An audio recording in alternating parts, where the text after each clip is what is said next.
We now return to the Great Ace Attorney Chronicles 2. Thank you for your attendance at such short notice, Dr. Scythe. I am disappointed in you, Lord Vanseeks. You've completely betrayed the agreed-up policy of both Scotland Yard and the prosecutor's office. Betrayal is not in my nature, as long as the truth isn't compromised. If it is, if there's even a hint of wrongdoing, then no matter whom it concerns or disgruntles,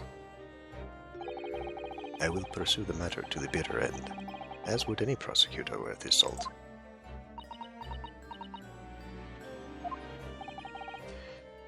Mr. Drebber, you took the victim's life by means of a machine that you constructed in your workshop. And Dr. Scythe, as the investigating coroner, you were the first on the scene to examine the victim's body. It is the belief of the defense that you collaborated with each other and were both complicit in this crime. And where's your evidence? At present we have no definitive evidence, but we do have a very significant clue. What are you talking about? I'm talking, of course, about the waxwork. This model of the killer, known as the Professor, who was sentenced to death 10 years ago.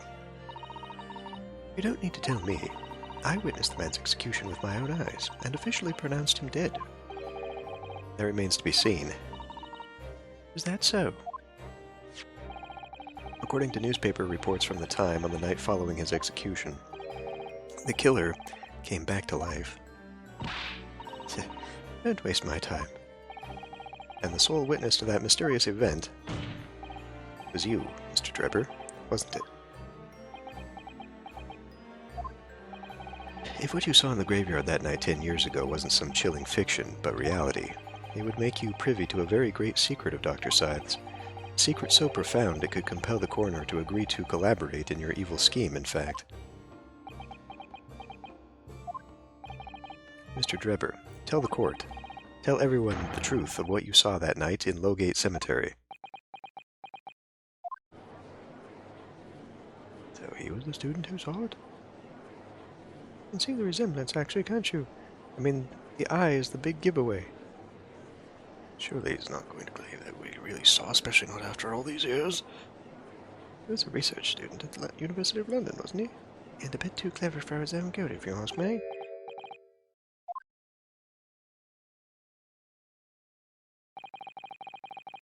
It's an interesting twist.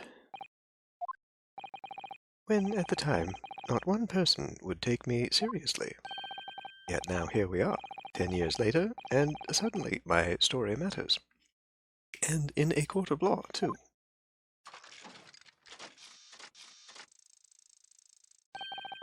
Very well, then, if everyone so wishes. Let's be frank. I'll tell you the truth of what happened that night, for what it's worth.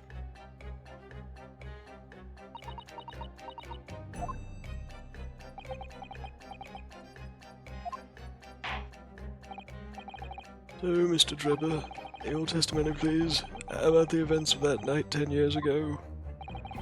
You will tell the court exactly what you stumbled across in Lowgate Cemetery. Yes, of course, as you wish.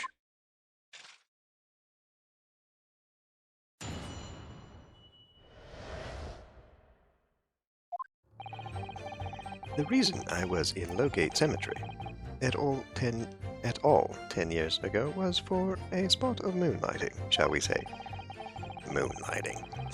Yes, the illustration in that newspaper article is based on what I witnessed that night.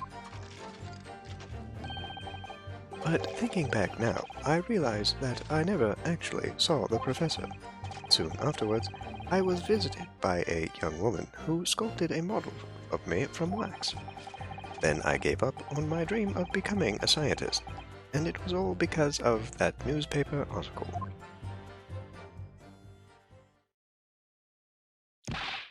Oh, wait a minute. You're claiming you didn't actually see the professor now? Of course. You have to have a screw loose if you believe a corpse could come back from the dead. But, so you're saying this article is not worth the paper it's printed on? I think that would describe it perfectly, yes. The details in the article aren't true. It nullifies your argument for why Mr. Drebber and Dr. Scythe would have been working together. So he's discrediting himself to cripple my argument? Tell me, witness. You claim to have been in the cemetery on some auxiliary business. Can you elaborate?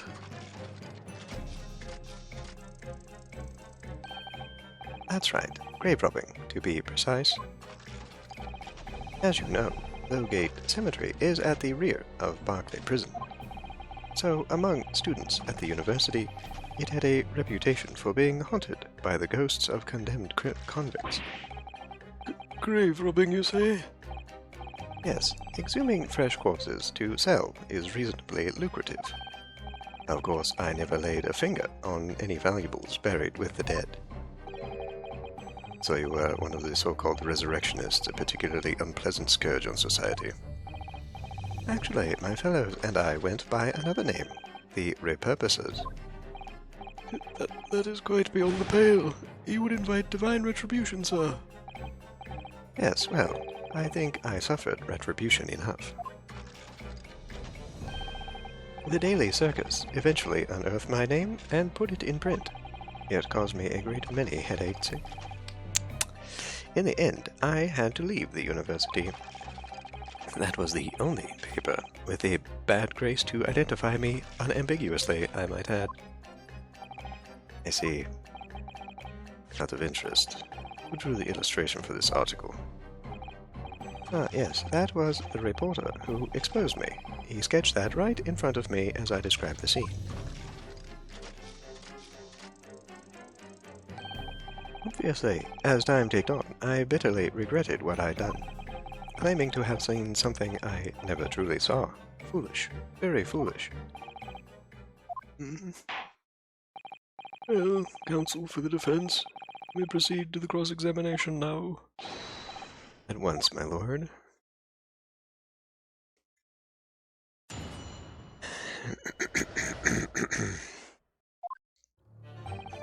reason I was in Lowgate Cemetery was for moonlighting. I don't know why we have to press this because he already explained it. By moonlighting, you mean grave robbing, don't you? Surely you only need to look at the graveyard scene and my appearance to gauge the answer to that? Lantern and spade. But who on earth would want to buy a dead body? In a major hospital. A hospital? In order to better understand the human body, the study of anatomy is crucial to medical science. And there isn't a hospital in the world that has enough specimens to work with, though obviously they can't openly express an interest in obtaining more by dubious means. I don't know why I switched the accent there at the end. As aspiring scientists, we young research students had no money to work with, as I'm sure you can imagine. So we made surreptitious arrangements with a hospital via some of our medical student acquaintances. We would never take anything of value from the graves. This was all for the furtherance of science, you see. And that's what we all told ourselves every time we stole into the graveyard at night, spade in hand. You realize bodies touching is a serious crime. If you were caught, you would expect the gravest of consequences. We students were caught between the hammer and the anvil. We needed funds for research. Professor Harebrain said exactly the same. I'm quite speechless at the apparent levity with which you've revealed this abhorrent behavior. Well, if you wanted to know why I was there at Lowgate Cemetery, that's the reason. But I never expected it to end the way it did. That I regret to this day. Yes, the illustration of the newspaper based on the strange happening at Lowgate Cemetery, which you now deny. Not entirely. I ran to fetch the police at the time, you know. I was shaking like a leaf. But they didn't believe a word of it. In fact, I was very nearly arrested myself. So you went to the papers instead. I started big with the London News, but unsurprisingly, they didn't want to know either. In the end, though, it was reporters from the gossip rags, the gutter press, that came to get my story. And it spread like the plague through the capital, as gossip-hungry Londoners lapped up the tale.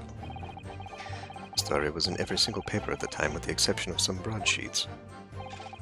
And yet only 2 or 3 of them actually interviewed me personally. Most of the accounts turned out to be very interpretive ghost stories. What about the article in the Daily Circus? That particular journalist found me at my dormitory. I don't know how, but he discovered my name. So I recounted to him exactly what had happened that night. And from your description, he drew this illustration. Odie Asman is the illustrator. I just noticed that. Precisely. I mean, wait, let me look at this. It's Odie Asman's signature.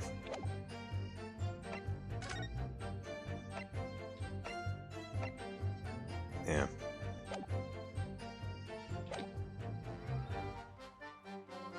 Precisely. That's how I learned that the condemned man was the infamous professor.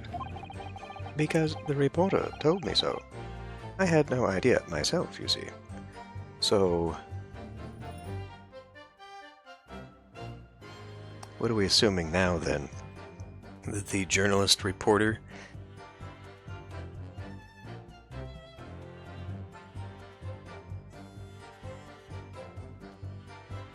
the journalist reporter, Odie Asman, is the one who was shot and killed, and the real guy is posing as him.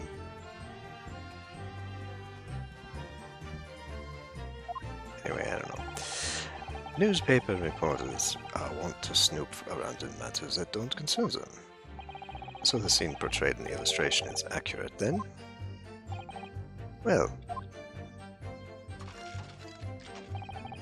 thinking back now, I realize that I never actually saw the professor at all, though. Oh, shit. Now go back. Go back. Hold it!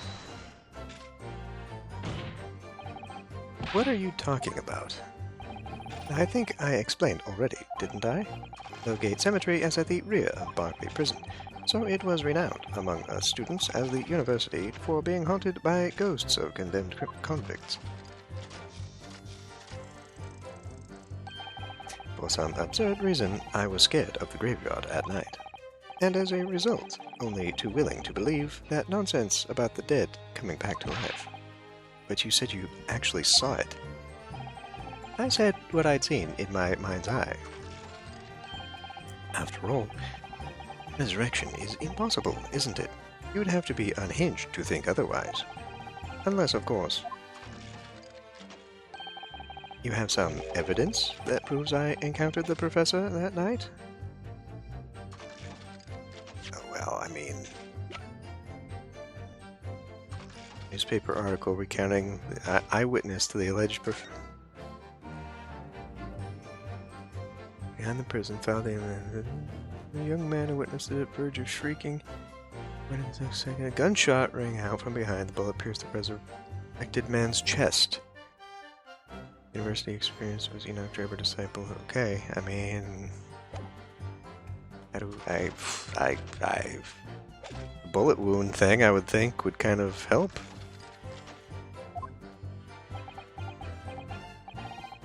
I don't know. Is there any material evidence that could show he really did see the professor? If we have anything at all, Mr. Naruhodo, I know, I'd need to present it against that irritatingly backtracking statement of his. The point is, that night was a pivotal moment in my life. So I think that's the game's way of saying that's the one you need to be looking at. Soon afterward, I was visited by a young woman.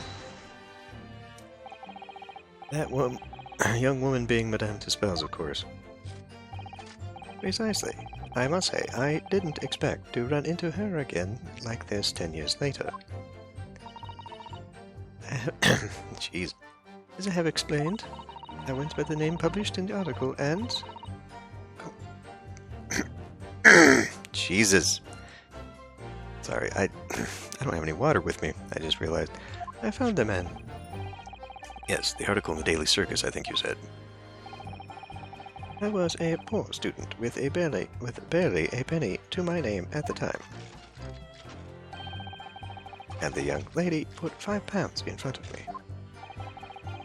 So you readily consented to having a waxwork of yourself made and gave permission for it to be put on display. I did. I should sell what little I had to sell, I concluded. Ah, oui, I remember now. I purchased something else from you that day. Oh.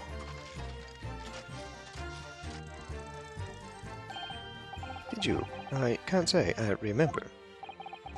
What was it, madame? His camera. She has the plate. Ah. Oh, yes, I made a point of taking it with me whenever I made an excursion into any cemetery. You took a camera with you, sir. To what end? To record the details of the bodies I disinterred. But I had no intention of ever visiting a graveyard again after that night, so I sold it. I see. But I still have it, monsieur. It is part of a special exhibit in my House of Horrors, but not the plate. So she doesn't have the plate. She's got the camera, but not the plate. I am very meticulous about such details. It is the Tuspel's way. It would seem, then, that this is the very camera Mr. Drebber took with him to locate cemetery on the night in question. Yes, interesting. The details of the camera have been updated. So the blood on the camera from the bullet wound. And then I give up on the dream of the scientist. Okay. Hold it! This article, you mean? Published in the Daily Circus. Everyone keeps bringing up the article. Yes, somebody informed the dean. Wow, what accent do you have? Somebody informed the dean that it was my name that appeared in the article. And carelessly let slip that night after night I was digging up graves. Hardly a model student, you might say. The university's reputation was execrably defiled, and I was expelled as a result. Monsieur, I had no idea. Well done. And having been run out of university, you found employment in a somewhat specialist trade. You combined your knowledge of science with knowledge of stage magic. You create various experimental machines intended to demonstrate never-before-seen technology, and you use those deceptive machines to trick the government and private investors into giving you money. So, not much different than what normal tech bros do these days. Professor Albert Harebrain was just your latest victim, wasn't he? Whatever are you talking about? I have no recollection of doing anything of the sort.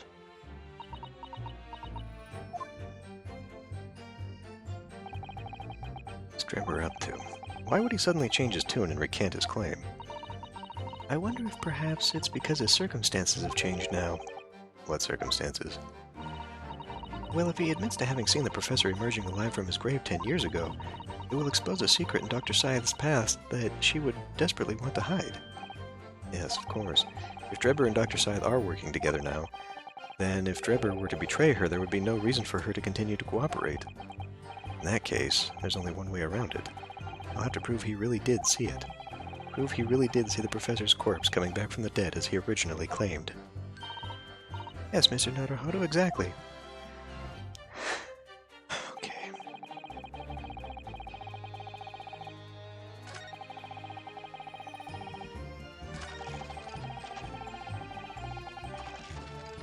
I guess we just keep pressing on the, no, not that, damn it. Need to present evidence. You just keep pressing this article.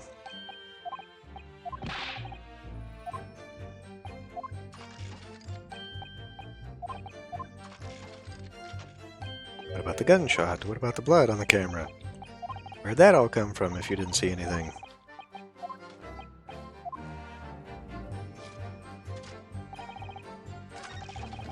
Okay, now we present. Objection!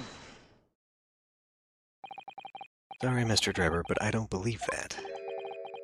Don't believe what? Your latest claim. You did see the professor on that night 10 years ago. Oh dear, we seem to be at odds, but I was there, and you were not. I know what I didn't see. The illustration with this article was drawn based upon what you told the journalist that you witnessed. A figure emerging from a tomb, wearing an iron mask. Yes, when the killer was tried 10 years ago, it was decided in a closed court's ruling that the man would wear the mask to hide his identity. It wasn't to be removed even during his execution and subsequent burial. Not even the prison wardens were to see the man's face. But obviously, the provision of this mask was not public knowledge. So, Mr. Drebber, as you've just heard, a lowly student of the University of London certainly wouldn't have known about the condemned man's mask. So unless you'd actually seen the professor that night, it's inconceivable that the artist would have included the mask in that illustration.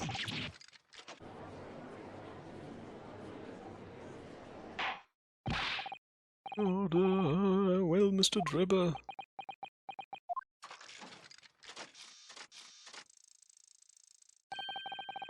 It's a vile scene, isn't it, if you look closely. And as I've already been at pains to point out, I was utterly petrified. Which is why I had it in my head that I'd seen such a blood-curdling sight. But afterwards I came to my senses and realized that I'd been mistaken. You're still saying you didn't see it? If you're stubbornly sticking to that story, witness, then amend your testimony to explain exactly how you think your eyes deceived you. Of course, only too happy to oblige. I can't believe he's still not going to concede the point.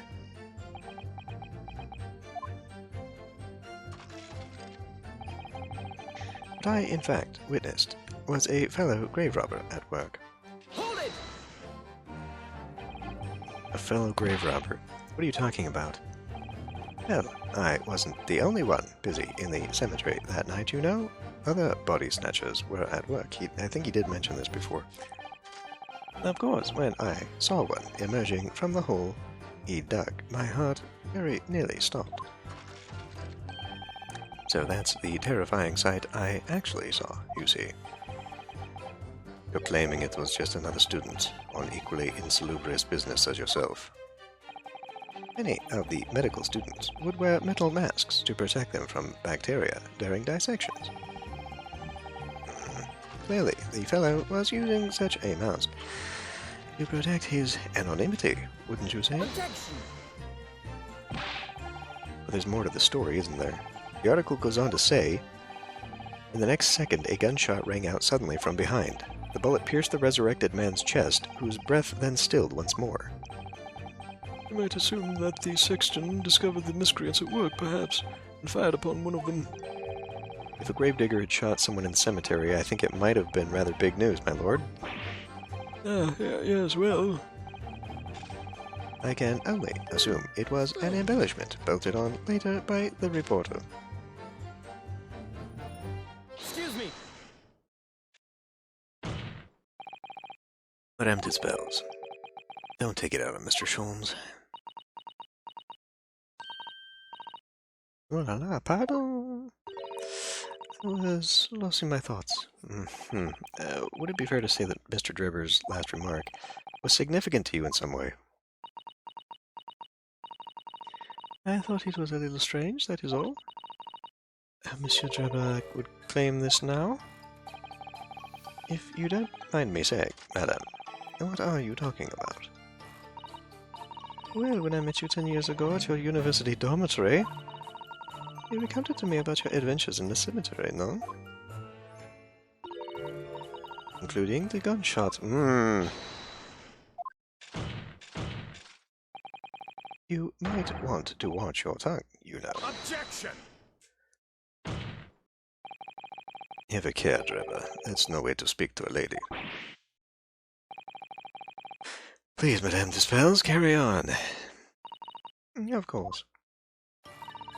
According to what Monsieur Drebber told me at the time, he did hear a gunshot from behind him and the bullet hit a condemned man. I said nothing of the sort. No, you are very explicit about the details. About the mask that the figure was wearing. And the blood that spattered all over you when he was shot. Like what's on the camera. Enough. Shut up, woman. You're making all this up. That will do. Mr. Drebber. Yes. You refute the account just given by Madame Tuspels? I have no recollection of ever saying those things. Come on, do you really expect us to believe you? Control yourself, counsel. I will not permit baseless accusations in my courtroom. Right. Under the circumstances, I think it best that you supplement your testimony with a statement to clarify your position on this witness. Very well.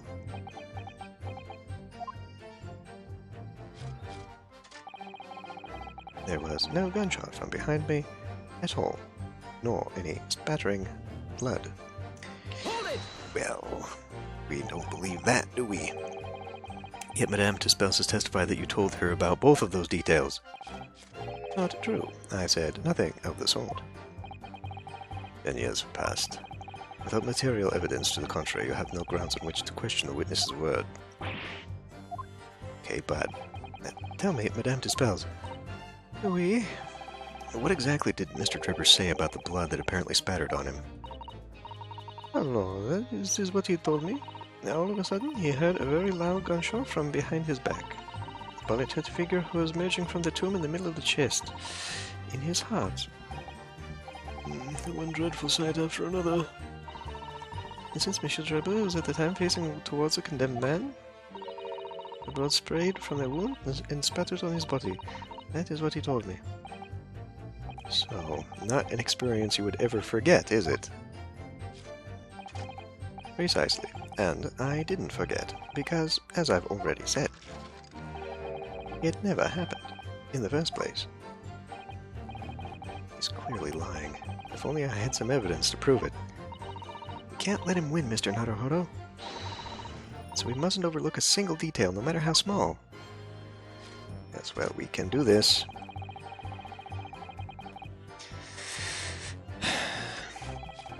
Here. We can present the camera. Is this already out? How do I open this again? There we go. Okay, okay, well, we already looked at this, so we should already have it, yeah? I'm gonna guess. Dark staining, there you go. Oh, shit, no. Present. Objection! Mr. Drebber, do you remember this camera? Yeah, but that is the camera from that fateful night. Yes, we borrowed it from the House of Horrors. It's the camera you took with you to the cemetery that night, Mr. Drebber. And is that supposed to be significant? This kind of camera is rarely seen in our homeland, so my colleague and I were keen to examine it closely. We noticed that the lens extends forward on the end of some bellows, like this. Hold it! What's that? There's just on the bellows. It looks like a dark red stain. That's right. It's a rather conspicuous mark here on the bellows, in fact. Oh, good lord, are you suggesting? Yes, my lord, it would appear to be a spatter of blood. Something that could be confirmed with a simple chemical test. Isn't that right, Dr. Scythe?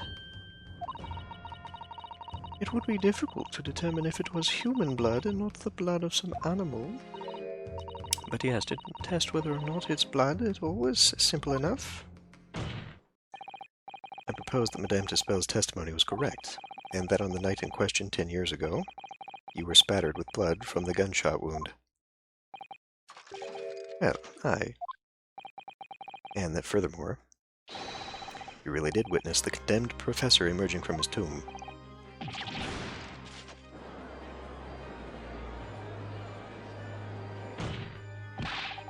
There's simply no way you could have forgotten such a traumatic experience.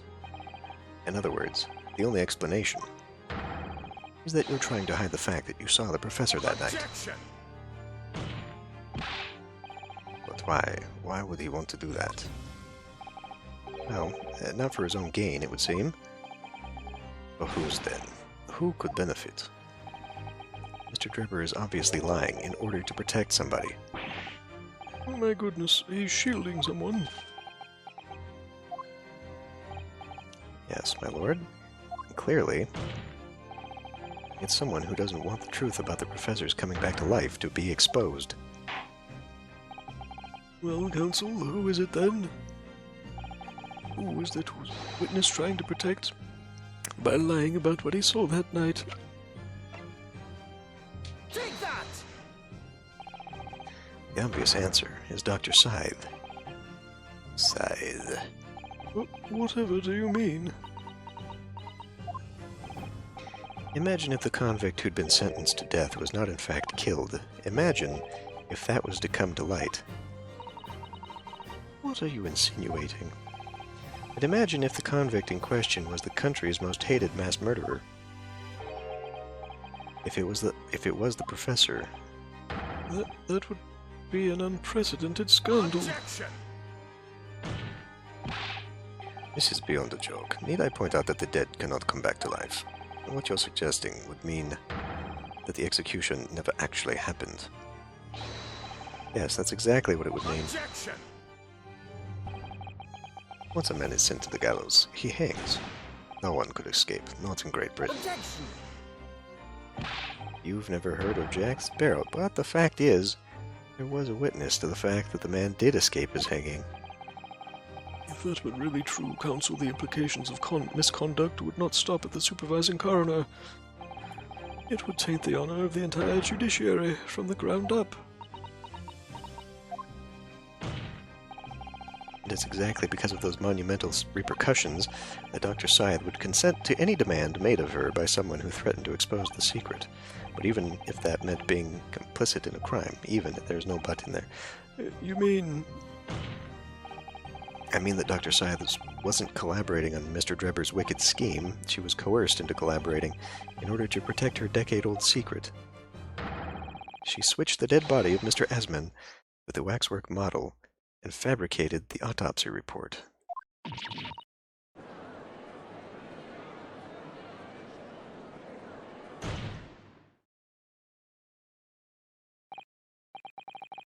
Lord Van Zeeks? Pray forgive my freshly filled hollow chalice, and a whole raft of other discourtesies now. Goodness me. It's just the sort of tall-tale Londoners would enjoy, I grant you.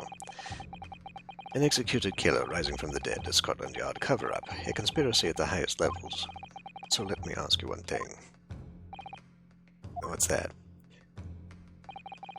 If the condemned man really did emerge from his tomb that night, only to be shot in the chest, who pulled the trigger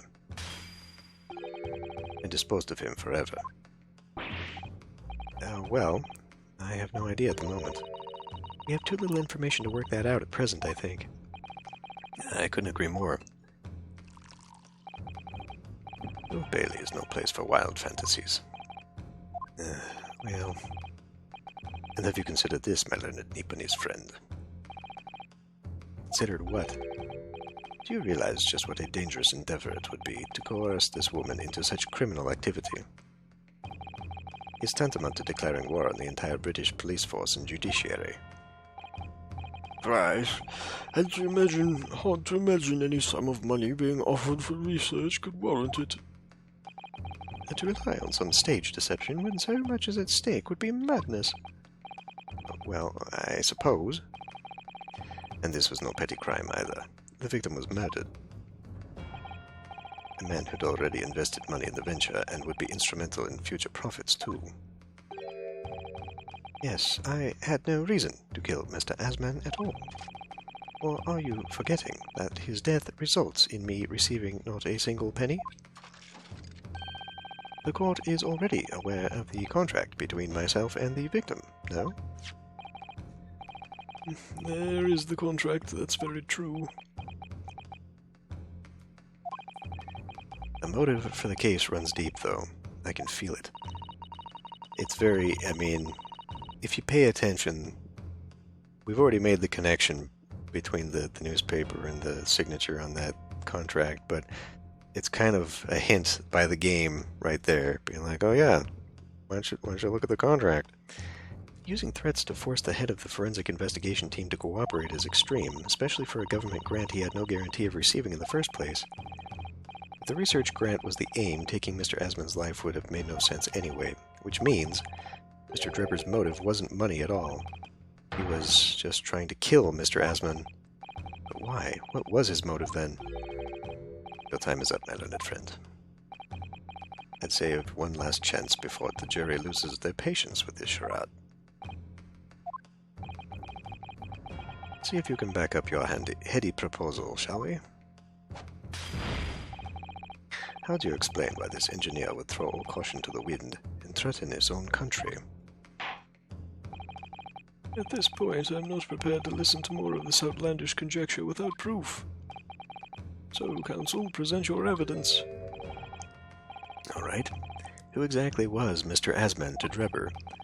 There's a connection there that no one's seen yet, and I'm going to have to present 2 pieces of evidence to show what it is.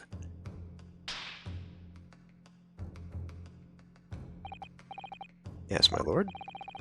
The evidence that establishes a motive and explains why the witness wants the victim dead is right here. Present that. It's this newspaper article, my lord. That was written 10 years ago, and every detail has been examined already. What can it possibly tell us? That drivel should never have been written. It's typical gutter press nonsense. That means nothing. Yes, on its own, it isn't particularly significant. However, when considered alongside another piece of evidence, it will completely explain your motive for wanting Mr. Asman dead. What other evidence? Counsel, you will present your supplementary evidence without delay. The evidence, which, when cross-referenced with the newspaper article, establishes a motive for the deed.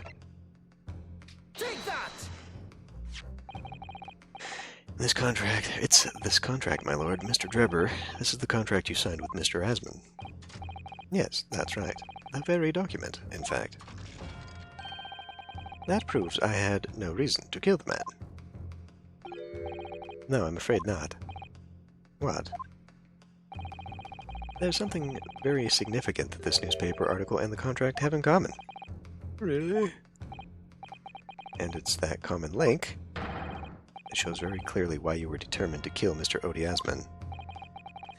It seems the defense has uncovered something that the rest of us have missed. Indeed. So, my learned friend, point out what these 2 pieces of evidence have in common. Where exactly is the link between this newspaper article and the contract? Take that!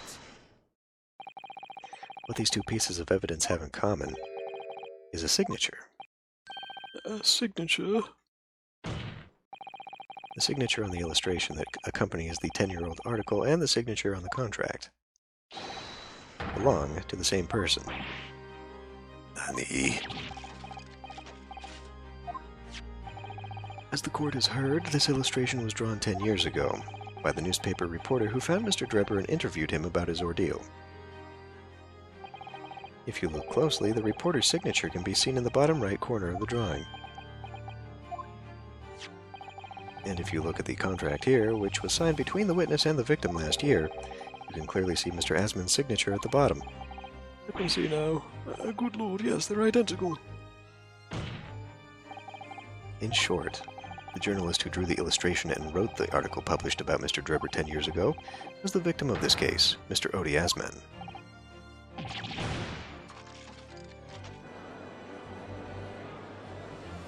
Objection! Let's explain to the court why. Why would that constitute a motive for the witness to murder Asman? Well, if you think back, you'll remember that Mr. Drebber talked about that article in his testimony. Grave robbing, you say? Yes, exhuming fresh corpses to sell is reasonably lucrative. That is quite beyond the pale. You would invite divine retribution, sir. Yes, well, I think I suffered retribution enough. Lady Circus eventually unearthed my name and put it to print. It caused me a great many headaches. In the end, I had to leave the university. That was the only paper with the bad grace to identify me unambiguously. Then I gave up on my dream of becoming a scientist, and it was all because of that newspaper article.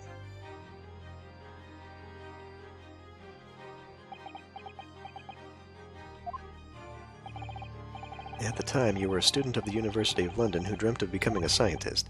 However, this single newspaper article changed your entire life. So Mr. Asman used to be a newspaper journalist, did he? He did, my lord. In fact, it's a widely held belief that Asman managed to position himself at the heart of his criminal network, thanks to the many dubious connections he made during his time as a reporter. Is that actually in the court record? Professor, financial backer, criminal organ. Yeah, this never mentioned that.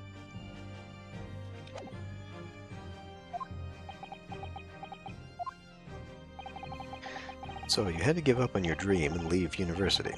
You lost everything. Eventually, you found yourself working in the field of science, but only in the shadows. And all because of that article. Written by Mr. Asman. Enough. Let us go on. Stop this endless drivel about my life. Nani? Explain yourself, Mr. Drebber. Yes, it's true. I had to leave the university as a result of that article. But it was just the straw that broke the camel's back. What do you mean? Almost every student of science in the faculty was too poor to actually conduct any research. But they struggled on with their hypotheses anyway. We all did, only to have them taken by vultures. Sooner or later, you knew your ideas would be stolen and patented by some wretch or other, after all. Good gracious. Making a name for yourself as a scientist in a climate like that was a miracle only a select few geniuses could ever hope to achieve. Personally, I wasn't one of those geniuses, so it was hardly a wrench. Being forced out of the university because of Lowgate was the best thing that could have happened to me. Mr. Trevor, do you genuinely believe that? Of course I do. Who's better placed to know whether or not I possess a talent for science than me? I'm sorry to say that your words don't ring true at all. How dare you? And I have evidence to prove it. How are you in a position to say anything about me? I don't know you from Adam. Fine, if you think you have evidence, go ahead. Show it. What could you possibly have to disprove the idea that I was happy to leave university because I lacked talent? I mean, maybe the science trophy proves that he was kind of a genius, I guess? Take that! Do you remember this, Mr. Trevor? We found it at your workshop. Is that a Royal Society trophy for excellence in science? What exactly is this trophy, Counsel? It's the greatest honor that can be bestowed on a young scientist, my lord. There's no higher accolade. It recognizes emerging talent and promises a bright future. Good gracious. Your prospects for the future were excellent, weren't they, Mr. Drebber? Because even then, you were a genius in your field. But you lost everything. You had no more future. Your talents would go to waste. All as a result of this one newspaper article. I don't know when you realized who Mr. Asman was, but when it dawned on you that he was the same journalist who 10 years ago ruined your life, it's abundantly clear that you had no intention of forgiving the man.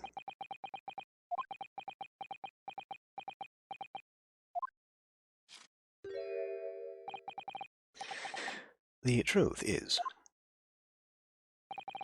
finally, he's going to fold. Unlikely.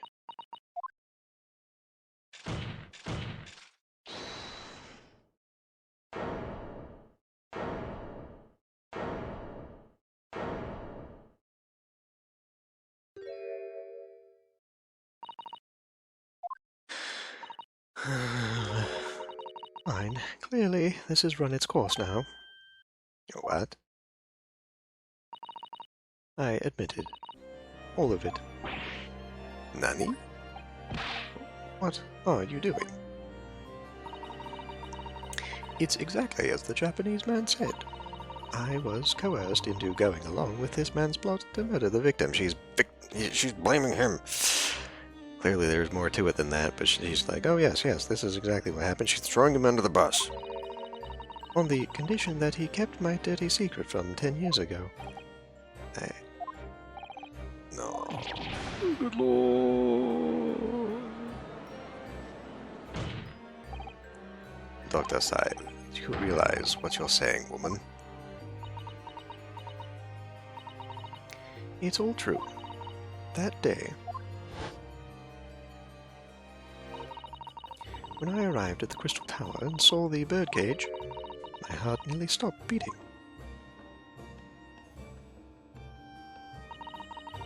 That memory from a decade ago that I'd done my best to bury deep inside myself. It was the professor again, staring me in the face. And then, before I had a chance to react, I noticed something else. There was a note tucked inside the model's jacket. No. Dr. Scythe, you will go along with my plan. From someone who knows the truth about what really happened that night 10 years ago.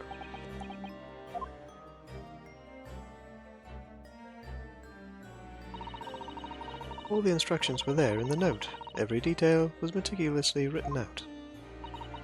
I had no choice but to do what it said. I made the necessary alterations to the scene and fabricated the autopsy report as instructed. There was really no other choice. It had to be done to protect the judiciary. That is now becoming one of my least favorite words. I can only apologize now.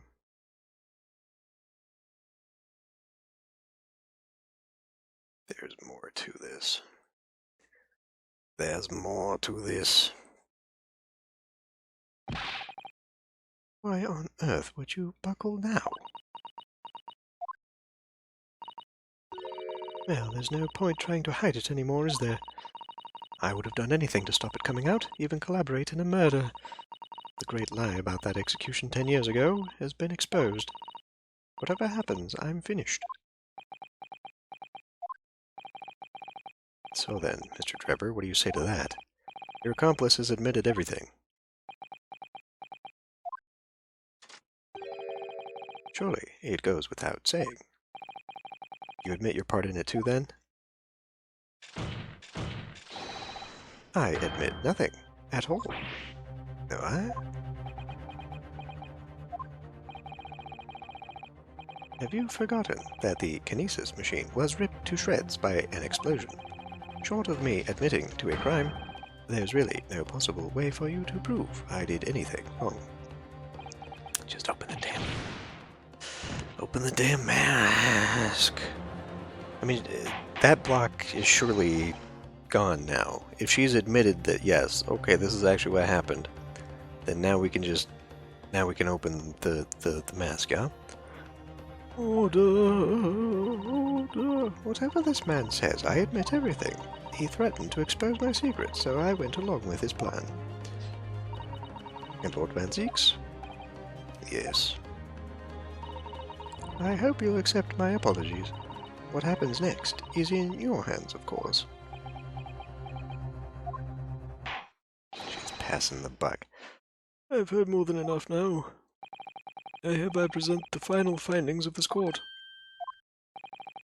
This trial is not the proper forum in which to pursue the alleged wrongdoings of Mr. Drebber.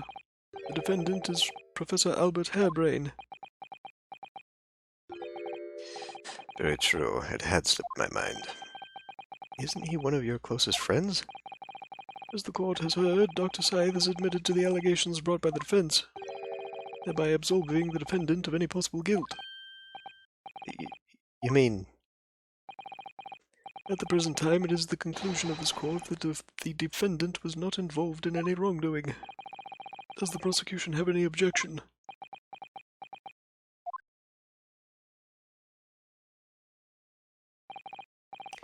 None, my lord.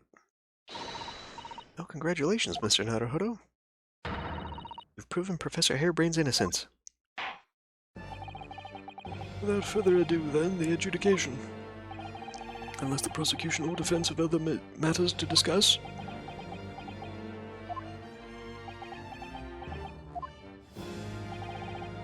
I don't know. This doesn't feel quite right. Why did Dr. Scythe suddenly admit to it like that? Is everything alright, Mr. Naruhodo? Like you said before, the way the trial is set to end now, the judge will certainly deliver a verdict of not guilty. But is that really what we want? What the defense should be pushing for now is...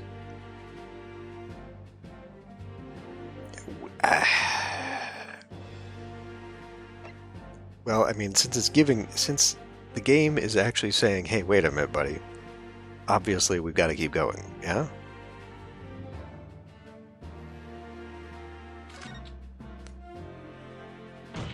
Objection! The defense objects to the trial ending at this time, my lord. I beg your pardon. We demand one final testimony. Nani? You do realize I'm about to adjudicate in favor of your client, I presume? What are you playing at now, my Nipponese friend? Why would you want to obstruct the conclusion of the trial at this point? No defense lawyer in his right mind would do that. Mr. Naruhodo, what exactly are you thinking? Truth, the whole truth, and a way to bring it all out into the open. Right. Yes. In hindsight... Ah yes, one word of warning before I go. If in the course of the trial this afternoon you perceive even a shadow of doubt about the truth, don't let it out of your sight. Pursue it like a dog with a bone. To the bitter end, you understand. Do not falter, whatever may come to pass. I'm sure Mr. Sholmes knew. He must have deduced that this would happen. Yes, I'm here in court to advocate for my client, and to secure an acquittal. Obviously. But that's not all. I believe that I have a duty to the court to pursue the whole truth of the case until every last detail is laid bare. And that is why the defense calls for further testimony from Dr. Scythe. Testimony from me? About what? About the nature of your collaboration with Mr. Enoch Drebber. In case it's escaped your attention, I've already admitted to everything I did. The whole truth has already been revealed. So stop wasting everyone's time. His lordship made very plain your client will get the acquittal you wanted for him. There's simply no point protracting this business further with another tedious cross-examination. Objection! I gotta edit in the Wilhelm scream from now on. I'm never gonna do that, but pray forgive my careless handling of that hallowed bottle I slipped. That's what you call it? What is your objection, Lord Renzieks? The prosecution also calls for supplementary testimony from the witness. Don't be stupid. There is more to this case than has yet come to light. Then I will join my learned friend in pursuing the facts until the bitter end. You will what? Lord Renzieks. This is most irregular, to say the least. However, as the prosecution also calls for it, I will uphold the request. Dr. Scythe, you will testify for the court, explaining the full extent of your involvement in the murder apparently committed by Mr. Drebber. Very well.